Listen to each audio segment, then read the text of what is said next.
د بلخ ولایت د دهدادي ولسوالۍ د کرنیزو خدمتونو آمر وایي چې په یاده ولسوالۍ کې د بې ځایه شوو او اړمنو کورنۍ سره د اقتصادي وضعیت د ښه والي په موخه له 250 کورنۍ سره د مچیو د صندوق مرسته کړې.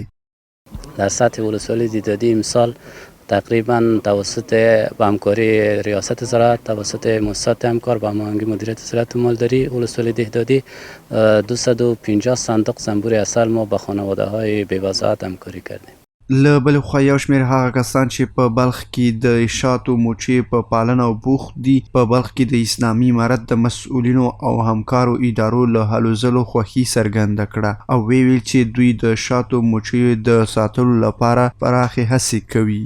ما کوشش میکنیم که کسایی که زنبور با شوق با زنبور داره، علاقه داره با زنبور و میخواد که می زنبورداری کمک انکشاف کنه، با اون کسای ما زنبور توزیع میکنیم که زنهای بیوه باشه، مستحق باشن.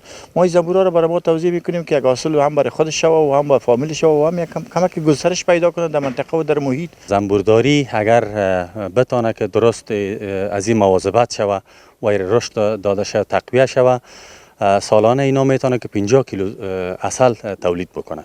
د شاتو د اهمیت او ارزښت په اړه بلخ کې د موچي یو تکړه متخصص دا ډول نظر لري.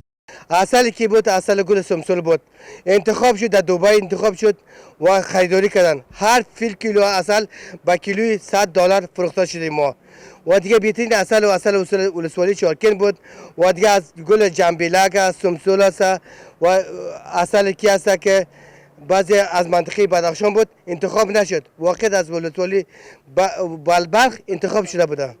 د یادونې وړ ده چې هر کال څه باندې 100 کیلو خالص افغان شات ګاونډیو او اروپایي هیوادونو ته صادریږي چې پکې کلسیم، بوره او طبیعي قند لري چې د انسان روغتیا لپاره ډېرې ګټې لري.